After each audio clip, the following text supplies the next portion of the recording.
সারাদিন তো কিছু খাও নাই, নাও ভাত খাও। তোর তুই খা, তুই ভাত খা, এই বাইতে এটা তোর শেষ খাওন। এমনি কথা কইতেছো কেন? আমি না তোমার আপন বউ।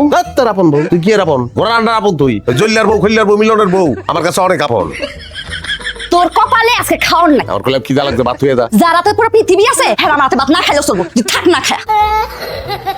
রাত কইলাম মনে কইছে ঘরে দেবে না। তুই তোর লতার কাছে জাগিয়া। তা আমি যে কইলাম এটা লতার আইডি, আমি বুঝতে পারি নাই। আমি মনে করছি যে একটা নায়িকার আইডি, তো তারে আমি একটা বর্ধতা করে একটা মেসেজ পাঠাইছি।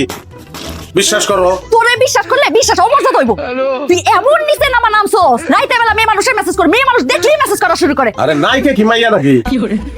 নায়িকা তো নায়িকা, নায়িকা। আমি ভাবছি যে তারে একটু বর্ধ মেসেজ পাঠাইলাম, সে যদি মেসেজ পাঠায় তারপরে বইন বানাইলাম।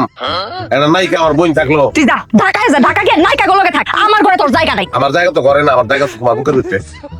তোমার বুকে মধ্যখানে মন যেখানে, হৃদয় সেখানে।